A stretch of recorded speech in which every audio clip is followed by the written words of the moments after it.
एक वक्त का किस्सा है। श्यामपुर गांव में एक बुजुर्ग रहता था जिसने एक परिंदा पाला हुआ था। वो परिंदों की बोली जानता था और उससे बातें किया करता था। गांव में जब किसी के जानवर गुम हो जाते तो वो मशवरा करते, भाई अगर तेरी बकरी नहीं मिल रही तो परेशान मत हो, रामू चाचा के पास चला जा। उन्होंने एक परिंदा पाला हुआ है, वो उस परिंदे से बातें करते हैं। वो उस परिंदे को बोलकर तेरी बकरी ढूंढ निकालेंगे।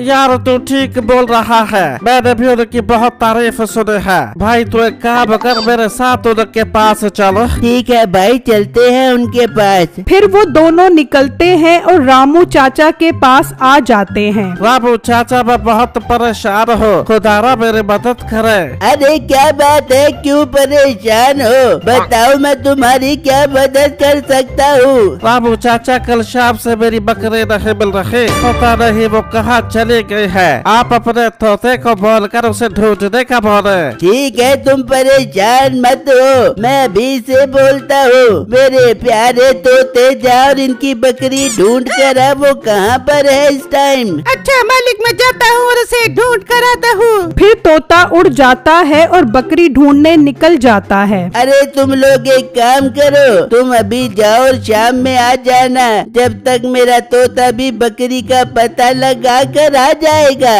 फिर वो दोनों वहाँ से चले जाते हैं। रामू काका गांव का एक अमीर आदमी था। उसकी काफी सारी जमीन थी। उसके दो बेटे थे, एक का नाम मीठा और दूसरे का नाम बिट्टू था। वो दोनों बेटे एक ही घर में रहते थे। मीठा अपनी बीवी नसीबो कैंची और छोटा बेटा बिट्टू अपनी बीवी छम्मो के साथ रहता था। दोनों बेटे कुछ नहीं करते थे, बाप के पैसों से वो अपना गुजर बसर करते थे। फिर शाम हो जाती है और वो दोनों आदमी आते हैं। जी रामू चाचा, आपके तोते ने मेरी बकरी का पता लगाया कि मेरी बकरी कहाँ है। वो अभी बातें कर रहे होते हैं कि तोता आ जाता है। हाँ मेरे तोते, इसकी बकरी का पता चला, वो कहाँ पर है। फिर तोता रामू काका को सारी बातें बताता है। रामू काका क्या कह रहा है तोता, पता चला मेरी बकरी कहाँ है। देखो मेरे तोते ने तुम्हारी बकरी ढूंढ ली है। गांव के साथ जो जंगल है वहाँ कुएं में तुम्हारी बकरी फंस गई है, जाओ और उसे वहाँ से निकाल लो। रामू काका, आप और आपका तोता सच में बहुत अच्छे हैं। आप दोनों का बहुत बहुत शुक्रिया। हम अभी जाते हैं और अपनी बकरी वहाँ से निकालते हैं। वो दोनों वहाँ से चले जाते हैं तो रामू काका अपने तोते से कहता है, मेरे प्यारे तोते, मैं अपने दोनों बच्चों को लेकर बहुत फिक्रमंद हूँ। मालिक ऐसा क्या हुआ जो आप फिक्रमंद हो? मेरे प्यारे तोते, मैं बूढ़ा हो गया हूँ, जिंदगी का कुछ पता नहीं कब मर जाऊँ। मैं अपनी जिंदगी में चाहता हूँ कि मेरे दोनों बच्चे अपने पाँव पर खड़े हो जाएं और अपनी जिम्मेदारियों को समझें। तो मालिक आप अपने दोनों बेटों को कोई काम शुरू करवा दे, इस तरह आपको ये भी पता चल जाएगा कि कौन ज्यादा समझदार है। हाँ मेरे तोते, तू ठीक बोल रहा है, इससे ये भी पता चल जाएगा कि कौन ज्यादा समझदार है, जो मेरे मरने के बाद जमीनों की ठीक से देखभाल कर सके। पर मैं इन्हें ऐसा क्या काम करवा के दूं, तू ही मशवरा दे। फिर तोता रामू काका को एक मशवरा देता है जो रामू काका को बहुत पसंद आता है। फिर वो अपने दोनों बेटों को बुलवाते हैं। मीठे और बिट्टू, तुम दोनों से मैंने एक बहुत जरूरी बात करनी है। हाँ अब्बा जी, क्या जरूरी बात करनी है? बेटा मैं बूढ़ा हो गया हूँ, मैं ये चाहता हूँ कि तुम दोनों अपनी जिम्मेदारियों को खुद समझो और खुद कमाओ। अब्बू जान, मैं भी काफी दिनों से यही सोच रहा था कि हमें अब खुद कमाना चाहिए ताकि हमें पैसों की अहमियत का अंदाजा हो सके। और मोटे पेट वाले गेंडे, बड़ा शौक चढ़ा है तुझे कमाने का। बस कर, 2 दिन कमाएगा तो तेरी अकल ठिकाने लग जाएगी। वैसे अब्बा, तेरे दिमाग में ऐसे अजीब ख्यालात आते कहाँ से हैं? हमारी इतनी जमीनें हैं, अगर हम बैठ के खाएं तो भी खत्म नहीं होती। मीठे, ये तेरी गलत सोच है। मैंने फैसला कर लिया है, मैं तुम दोनों को 10-10 मुर्गियाँ दूंगा और तुम लोग उन मुर्गियों से किस तरह कारोबार करके पैसे कमाते हो, मैंने बस यही चीज देखनी है। अब्बू जान, मुझे आपका फैसला मंजूर है, मैं पूरी कोशिश करूँगा इन मुर्गियों से पैसे कमाने की। फिर बाप उन्हें 10-10 मुर्गियाँ देता है और घर से जाने का बोलता है। पर अब्बा तो हमें घर से जाने का तो बोल रहा है, पर हम रहेंगे कहाँ? बिट्टू तू और तेरी बीवी मेरे 5/7 घर में रहोगे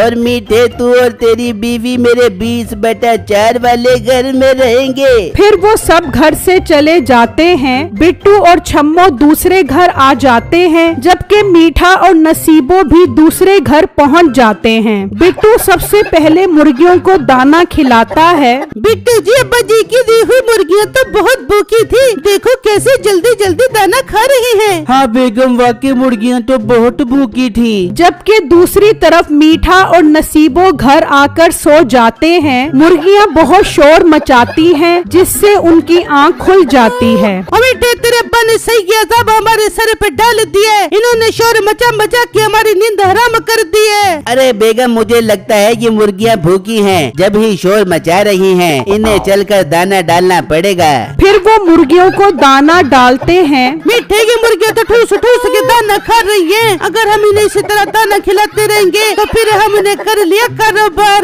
बेगम, कह तो तू बिल्कुल ठीक रही है, पर हम और कर भी क्या सकते हैं? मीठे, मेरे दिमाग में एक बड़ा गजब का आइडिया है। बेगम, फिर देर किस बात की, जल्दी बता वो आइडिया। मीठे, में काम करते हैं, एक मुर्गी को ज़िबा करके उसका चरखा बढ़ा के खाते हैं। इस तरह एक मुर्गी कम होने से हमारे दाड़े की भी बचत हो जाएगी। अरे वाह बेगम, बहुत खूब चलता है तेरा दिमाग। वैसे भी चरखा खाने का बहुत दिल कर रहा था। जबकि दूसरी तरफ बिट्टू और छम्मो मुर्गियों का बहुत ख्याल रखते हैं। मीठा और नसीबो दाना बचाने के चक्कर में रोज एक मुर्गी खा जाते हैं। इस तरह कुछ दिन गुजर जाते हैं और बिट्टू की मुर्गियां अंडे देना शुरू कर देती हैं। बेगम देखो देखो, हमारी मुर्गियों ने अंडे देना शुरू कर दिए। हमारी मेहनत रंग ले आई। हाँ बिट्टू, हमारी मेहनत सच में रंग ले आई। बिट्टू, अब आप इन अंडों को बाजार में जाके बेचो, ताकि हम इन अंडों से अच्छे पैसे कमा सके। फिर अगला दिन होता है और बिट्टू अंडे बेचने लग जाता है और लोग उससे अंडे खरीदने लग जाते हैं। इस तरह शाम हो जाती है और बिट्टू के सारे अंडे बिक जाते हैं। अल्लाह तेरा लाख लाख शुक्र है, आज से मैं भी अपने पाँव पर खड़ा हो गया।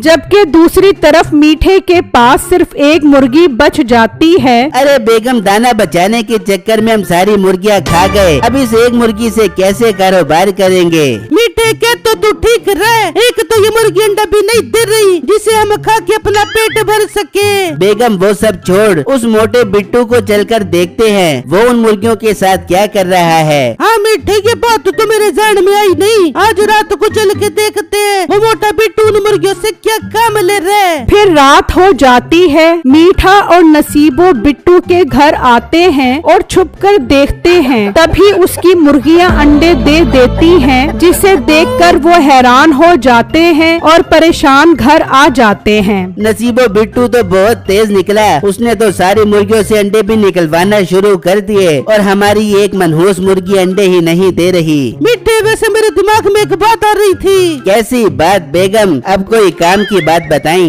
मीठे, दफा कर कारोबार करके तेरे बाप ने कौन सा हमें कोई बाट दे देना है। बहुत भूख लगी है, इस मुर्गी को भी पका के खा लेते हैं और जाकर बोल दे बेंगे की कारोबार करना हमारे बस की बात नहीं है। हाँ बेगम, फिर हम उसी घर में सुकून से जिंदगी गुजारेंगे। चल फिर इस आखिरी मुर्गी को भी काट कर खा लेते हैं और फिर कल अब्बू के पास चले जाएंगे। फिर अगला दिन होता है। बिट्टू अंडे बेच रहा होता है तो उसका बाप आ जाता है। मेरे बेटे, तू तो सच में बहुत समझदार है। इन मुर्गियों से अंडे निकलवा कर कारोबार भी शुरू कर दिया। मैं तेरी ये समझदारी और मेहनत देखकर बहुत खुश हूँ। तू और तेरी बेगम कल घर वापस आ जाओ, मैंने तुम लोगों से बहुत जरूरी बात करनी है। ये कहकर बाप वहाँ से चला जाता है और मीठे के पास आ जाता है। अब्बा हजूर, आखिर आप आ ही गए। जरूर आपको हमारी याद सता रही होगी। मीठे, वो सब छोड़, ये बता मुर्गियाँ कहाँ पर है? नजर नहीं आ रही। ससुर जी, हमसे नहीं हो सकेगा कोई भी कारोबार।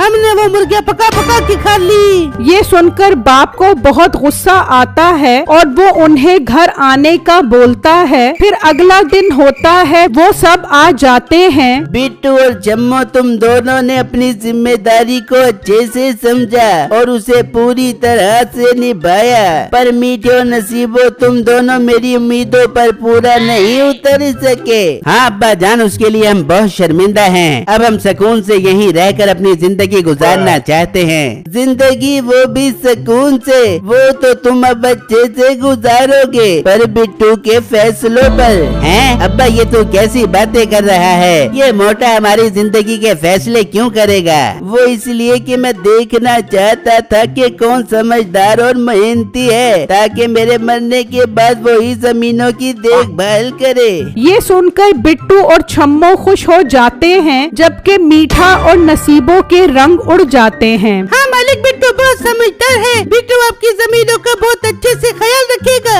हाँ मेरे प्यारे तोते, तू ठीक बोल रहा है। और बिट्टू, आज से तुम जमीनों का ख्याल रखोगे और मीठे और इसकी बीवी को मेहनत करवाने की जिम्मेदारी अब तुम्हारी है। हाँ अब्बू जान, मैं अपनी जिम्मेदारियों को अच्छे से पूरा करूँगा। फिर बिट्टू सुकून से लेटकर मीठे और नसीबों को जमीन पर काम पर लगा देता है।